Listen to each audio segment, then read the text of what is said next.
નમસ્કાર, હું પ્રતિક કુમાર મુંબઈ વીકેન્ડથી આપની સામે રાજુ કરી રહ્યો છું ભરતભાઈ ચૌહાણ. ભરતભાઈ ચૌહાણ જેઓ મહુવાના વતની છે અને એક સારા એવા શિક્ષક છે.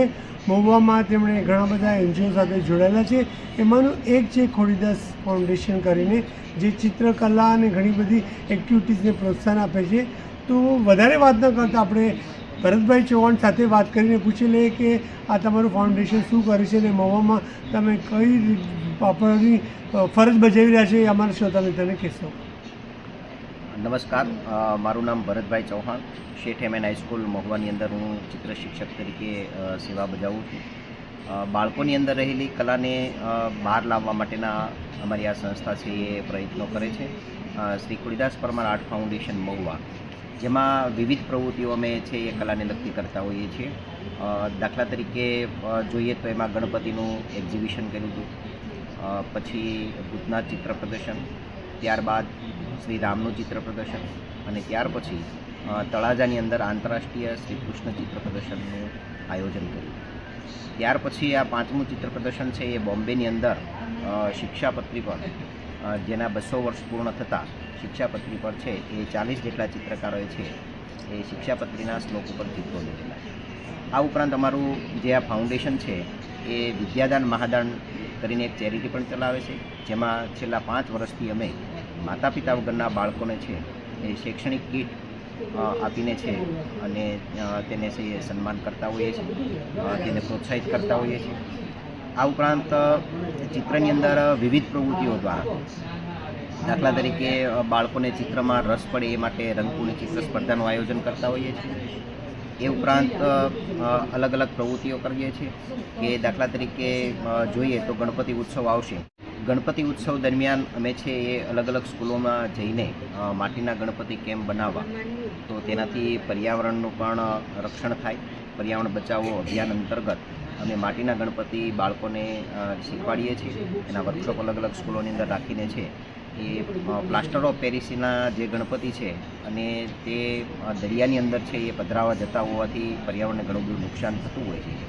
તો પર્યાવરણ બચાવો અભિયાન અંતર્ગત અમે છે માટીના ગણપતિ બાળકોને છે એ શીખવાડતા હોઈએ છીએ અને બાળકો પણ ઘરે છે માટીના ગણપતિ બનાવીને ઘરે જ છે એ વિસર્જન કરતા હોય છે. આવી વિવિધ બધી પ્રવૃત્તિઓ કરીને છે બાળકોની અંદર રહેલી કલાને અમે બહાર લાવવા માટેના પ્રયત્નો કરતા હોઈએ છીએ. ભરતભાઈ, આટલી બધી સંસ્થાઓ સાથે જોડાયેલા છો, સાથે તમે એક સારા એવા ટીચર પણ છો અને તમારો ખુદની ફેમિલી પણ છે, તમારો સંસાર પણ છે, તો આ બધા માટે તમે ટાઈમ કઈ રીતે ફાળવો છો? આ બધી પ્રવૃત્તિઓ કરવાથી અમને છે એક આમ અલગ પ્રકારની ઉર્જા મળતી હોય છે. કહેવાય છે કે કોઈનું જો આપણે ભલું કરતા હોઈએ છીએ તો આપણું પણ આપોઆપ ભલું થતું હોય છે. એટલે બાળકોની અંદર રહેલી કલા શક્તિને બહાર લાવવા માટેના અમે પ્રયત્નો કરતા હોઈએ છીએ. પણ તમારા ઘરેથી કંઈ એવું ન થાય કે તમે તો બહુ સંસ્થાઓ સાથે જોડાયા છો, ઘર માટે સમય નથી આપતા, સ્કૂલો અને બધી આ બધું પ્રવૃત્તિઓમાં તમે રચાયેલા રહ્યો છો, તો પરિવારને ટાઈમ આપી શકો છો? પરિવારને સમય આપીએ છીએ, કારણ કે મારો સ્કૂલનો ટાઈમ છે એ 12 વાગ્યાનો હોય છે. 12 થી 6નો ટાઈમ સ્કૂલમાં હોય છે અને સ્કૂલથી ઘરે અને ઘરથી સ્કૂલ એ સિવાયની માની લો કે હું કોઈ પણ પ્રકારનું મારે વ્યસન નથી. જો વ્યસની હોય તો એના માટે એને સમય કાઢવો પડે, પણ આ સેવાકીય પ્રવૃત્તિ જે અમે કરીએ છીએ એ જ મારું પોતાનું વ્યસન છે. એટલે એમાંથી અમને ખૂબ આનંદ થાય છે અને બીજાની ખુશી જોઈને પણ વિશેષ આનંદ થતાં આ સેવાકીય પ્રવૃત્તિઓ કરીએ છીએ. આ વર્ષે એટલે કે 2025ની અંદર અમે 5000 જેટલી છે નોટબુકો છે એ છેલ્લા 5 વર્ષથી અમે માતા પિતા વગરના બાળકોને નોટબુક તો આપતા હોઈએ છીએ, પરંતુ આ વર્ષે અમારી સંસ્થા દ્વારા છે એ 5000 નોટબુક છે અમે જાતે જ છંપાવી છે અને એની અંદર અમને જાહેરાતો પણ ઘણી બધી મળી છે. એટલે માતા પિતા વગરના બાળકોને છે આ વર્ષે અમે ઘણું બધું આપી શકશું અને જે બાળકો છે એ રાહત દરે એમને નોટબુકો મળી શકે તે માટેના અમારા પ્રયત્નો હોય છે. આ વર્ષે અમે 5000 જેટલી નોટબુકો કરાવી છે. તો મતલબ જે તમે નોટબુકો છપાવો છો, જાહેરાતો કરો છો અને એ જે પૈસા મળે તમે ચેરિટી કરો છો, તો એના માટે તમારે માર્કેટિંગ પણ કરવું પડતું હશે, ઘણી જગ્યાએ જવું પડતું હશે. જો એક તો સ્વભાવના આધારે છે એ મારો છે મિલનસાર સ્વભાવના હિસાબે છે ઘણા બધા લોકો ઓળખતા હોય છે. એટલે અમારી પ્રવૃત્તિઓ જોઈને છે એ લોકો અમને છે એ સપોર્ટ કરે છે. અને આ વિદ્યાદાન મહાદાન અંતર્ગત જે અમે પ્રવૃત્તિ કરીએ છીએ તેમાં અમે મહેમાનોને પણ બોલાવતા હોઈએ છીએ. માતા પિતા વગરના જે બાળકો છે તેના પાલક માતા પિતાને પણ અમે બોલાવતા હોઈએ છીએ. અને દાતાઓ દ્વારા છે એ ભોજન સમારંભનો પણ કાર્યક્રમ અમે કરતા હોઈએ છીએ. એટલે અમારી પ્રવૃત્તિથી શરૂઆતમાં અમે જોઈએ તો 20,000 થી 25,000 રૂપિયાની અમે વસ્તુઓ આપી હતી શૈક્ષણિક કીટની. આ વર્ષે અમે છે એ લગભગ 80,000 જેટલી વસ્તુઓ અમે આપવાના છીએ. આ બધું કાર્યક્રમ મહુવામાં જ થશે કે બીજા અલગ શહેરોમાં પણ? ના, અમે મહુવામાં જ આ કાર્યક્રમ કરતા હોઈએ છીએ. અને કાર્યક્રમ માતા પિતા વગરના બાળકો માટે અમે વિદ્યાદાન મહાદાન જે ચેરિટી ચલાવીએ છીએ. ઘણા લોકો અમને પ્રશ્ન પૂછતા હોય છે કે આ માતા પિતા વગરના બાળકોની શોધ તમે કેવી રીતે કરો છો? તો અમે 20 થી 25 જેટલી સ્કૂલો પસંદ કરતા હોઈએ છીએ. ત્યાંથી આચાર્યના લેટર પેડ ઉપર અમે 5 બાળકો જે માતા પિતા વગરના હોય, દિવ્યાંગ બાળકો હોય, જે જરૂરિયાતવાળા બાળકો સ્કૂલમાંથી 5 લોકો જોઈએ. હા, 5 બાળકોને અમે કહેતા હોઈએ છીએ. તેના લેટર પેડ ઉપર લખીને અમારી સંસ્થાને આપે અને પછી જ્યારે અમે આ કોઈ કાર્યક્રમ રાખતા હોઈએ છીએ ત્યારે અમે એને બોલાવતા હોઈએ છીએ. ઠીક છે, તો આગળની કાર્યવાહી અમારા કલ્પનાબેન તરફથી થવામાં આવશે. તો તૈયાર હો એમના સવાલ જવાબ સાથે. તો હું રજા લઉં છું. ધન્યવાદ. ભરતભાઈ, નમસ્કાર તમારું અમારા વીકે ચેનલ પર. તો હમણાં પ્રતિક સર સાથે તમે ઘણી બધી વાત કરી. મારો પ્રશ્ન એ છે કે તમે મહુવામાં તો સરસ મજાના કાર્યક્રમ કરો છો. મહુવાથી તમે અહીંયા મુંબઈ આવ્યા, ડોંબીવલી, તો એમાં તમારો ઉદ્દેશ શું છે એ અમારા દર્શક મિત્રોને બતાવો. અત્યાર સુધીમાં અમે જે 4 એક્ઝિબિશન કર્યા એ ગુજરાતમાં જ કર્યા છે. મહુવાની અંદર જે પ્રતિષ્ઠા મહોત્સવ હતો તે દરમિયાન ડોંબીવલીથી જે કોઠારી સ્વામી છે, હરિચરણ સ્વામી, એની સાથે અમારે મુલાકાત થઈ. ભૂતનાથ ચિત્ર પ્રદર્શનની બુક અમે એને અર્પણ કરી તો એ ચિત્ર જોઈને એ ખૂબ ખુશ થયા અને અમારી પ્રવૃત્તિ જોઈને એટલા આનંદિત થયા તો એને અમને આમંત્રણ આપ્યું કે તમે ડોંબીવલી આવીને છે એક આવો કાર્યક્રમ સરસ કરો તો અમે તમને સપોર્ટ આપીએ. તો સ્વામીજીના સાથ સહકારથી છે એ આ શિક્ષાપત્રી દ્વિશતાબ્દી મહોત્સવ નિમિત્તે જેના 200 વર્ષ પૂર્ણ થાય છે તે નિમિત્તે અમને છે એ આવું જાણ કરવામાં આવી. એટલે અમે કલાકારોને આ વાત કરી કે બોમ્બેની અંદર આ એક્ઝિબિશન કરવાનું છે તો જેની ઈચ્છા હોય એ શ્લોક ઉપર છે આ ચિત્રો દોરી શકે. અને જે રીતે અમે જોયું તો બહુ સરસ મજાના ચિત્રો બનાવ્યા છે અને જેને તમે પાર્ટિસિપેટ કર્યું છે એને એમનો 100% આપ્યો છે. તમે તો આ વાતને જાણતા કે તમે ખુદ એક ડ્રોઈંગ ટીચર છો. અને બીજું મારે કહેવાનું છે કે તમે પર્યાવરણ પર પણ કંઈ કામ કરી રહ્યા છો કે પ્લાસ્ટિકના પણ ડ્રોઈંગ પર, એ અમારા સત્તા મિત્ર. અમે સ્કૂલની અંદર છે, હું પોતે ઇકો ઓફિસર છું. ઇકો ક્લબ અમે ચલાવીએ છીએ. એમાં પણ અમે ઘણી બધી પ્રવૃત્તિ કરીએ છીએ. દાખલા તરીકે ઇકો બ્રિક્સ બનાવીએ છીએ. જે માની લો કે પ્લાસ્ટિકની બોટલ છે એની અંદર પ્લાસ્ટિકના કાગળ છે, વેફરના છે, પડીકા નાખીને છે ઇકો બ્રિક્સ તૈયાર કરતા હોઈએ.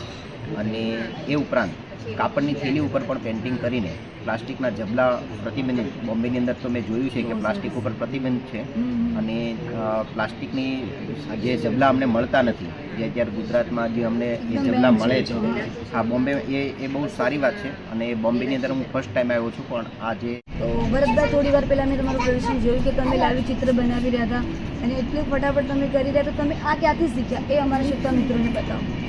ચિત્ર જે છે ને એ આમ મારા જીવન સાથે વણાઈ ગયેલું છે. જેમ શ્વાસોશ્વાસની ક્રિયા કરીએ છીએ એવી રીતે ચિત્રો ઇઝીલી આપણે દોરી શકીએ છીએ. એનું મુખ્ય જો કોઈ કારણ હોય તો એ પ્રેક્ટિસ છે. સતત પ્રેક્ટિસ કરવાથી છે એ આપણે સરળતાથી એ ચિત્રો દોરી શકીએ. કોઈ પણ કાર્યની અંદર જો આપણે સતત પ્રેક્ટિસ કરીએ તો એમાં આપણને છે એ તરત ઇઝીલી આપણે એ વર્ક કરી શકતા હોઈએ છીએ. કહેવાય છે કે હાર્ટ ફેલ થાય તો કોઈ પણ એક વ્યક્તિનું મૃત્યુ થાય, પણ જો હાર્ટ ફેલ થશે તો આખી સંસ્કૃતિનું મૃત્યુ થશે. બહુ સરસ વાત કરી. અને જેવી રીતે તમે આ ડ્રોઈંગ બનાવો છો તો તમને ક્યાંયથી જે છે સરકાર તરફથી પોલીસમાં જેથી કોઈ ચોરી થાય તો કોઈ ચોરને બતાવે છે કે એનું ડ્રોઈંગ બનાવીને બતાવો, તો તમને એમાં પણ કાંઈ ઓફર આવી હતી ક્યારેક? ના, મેં આર્ટ ટીચર ડિપ્લોમા એટલે કે ડ્રોઈંગ ટીચરનો કોર્સ કરેલો છે અને ડ્રોઈંગ ટીચરના કોર્સ પછી તરત મને જોબ મળી રહી છે. અને બાળકોને છે એની અંદર રહેલી કલાને બહાર લાવવા માટેના અમે પ્રયત્નો કરતા હોઈએ. બહુ સરસ. એ સિવાય તમે શું કરવા માગો છો તમારી લાઈફમાં? બસ આમ જોઈએ તો લાઈફ જોઈએ તો બહુ ખુશીની છે. અને બીજું કે સરસ મજાની નોકરી છે, નોકરીથી પણ સંતોષ છે. એ ઉપરાંત હજી પણ એવું કંઈક થાય છે કે આપણે લોકો માટે શું કરવું જોઈએ, બાળકો માટે શું કરવું જોઈએ. તો આ આર્ટ દ્વારા બાળકોની અંદર છે એ અમે આવી બધી પ્રવૃત્તિ કરીએ છીએ, જાગૃતતા લાવીએ છીએ. બીજું કે 10મા ધોરણની અંદર આમ જોઈએ તો બાળકોના ટકાવારી ઓછી આવવાનું ઘણું મુખ્ય કારણ જો કોઈ હોય તો એ અક્ષરો છે. ખરાબ અક્ષરોના લીધે પણ એના અક્ષરો છે એ ખરાબ અક્ષરના લીધે એનું રિઝલ્ટ પર એની અસર થતી હોય છે. તો અમે અમારી સંસ્થા દ્વારા પણ એક અક્ષર સુધારણા અભિયાન ચલાવીએ છીએ, જેમાં અલગ અલગ કેલિગ્રાફી દ્વારા છે એ બાળકો સરળતાથી અને ઇઝીલી સારા ચિત્રો સારા અક્ષરો કેમ બને એ માટેની પ્રેક્ટિસ. તો તમે બાળકોને આવી પ્રેક્ટિસ કરાવો છો કારણ કે તેમની રાઇટિંગ સુધરે અને 10માના રિઝલ્ટમાં એમને સારો ફરક પડી જાય. અક્ષરો ખરાબ હોય છે તેના લીધે પણ એના રિઝલ્ટ ઉપર અસર પડતી હોય છે. બાળકે સાચું લખ્યું પણ અક્ષર ઉકલતા ન હોવાથી પણ એ ઘણી વખત પ્રશ્ન એનો ખોટો પડતો હોય છે. તો અક્ષરો સુધરે એ માટેના પણ અમે એક આવો પ્રયત્ન કરીએ છીએ. બહુ સારા પ્રયત્નો છે. અને એ સિવાય તમે અમારા શ્રોતા મિત્રોને કાંઈ સંદેશ દેવા માંગો છો? બસ સંદેશની અંદર તો એમ કહીએ કે સૌનું ભલું કરશો તો આપણું પોતાનું જ ભલું થશે. સૌના ભલામાં જ આપણું પોતાનું ભલું રહેલું છે. જ્યારે કોઈનું સારું ઈચ્છતા હોઈએ છીએ તો આપોઆપ આપણું પણ સારું થતું હોય છે. Work is life, good work is good life. બહુ સરસ. તો દર્શક મિત્રો, આ હતા મારા ભરતભાઈ ચૌહાણ, જેમની સાથે આપણે ઘણું બધું જાણ્યું અને મારા દર્શક મિત્રોને આજે ઘણી બધી જાણકારી મળી છે ચિત્રકલા વિશે, સમસ્યા વિશે અને એ સિવાય અક્ષર જ્ઞાન વિશે. અને જે લોકો મતલબ કહે છે કે મારા પાસે મોકો છે પણ હું કરી શકતો નથી કે મને મોકો નથી મળતો, આપણે ભરતભાઈ પાસે જાણવા જેવું છે કે એમણે નોકરી કરતાં સાથે સાથે એમણે આ બધી એક્ટિવિટીઝમાં પણ ધ્યાન આપ્યું, ફેમિલીને પણ ધ્યાન આપ્યું અને ઘણી એવી એક્ટિવિટીઝ કરીને આજે પોતે ખુશી છે અને ખુદને ગર્વ અનુભવ કરે છે કે હું આ બધું કરી શકું છું અને સમાજના કલ્યાણમાં કામ આપી શકું છું. ઘણા લોકો કહે છે મારી પાસે કહીને તમે દાન શું કર્યું, પણ આ એમને જ્ઞાનનું દાન કરે છે. આનાથી મોટું ઉદાહરણ શું છે?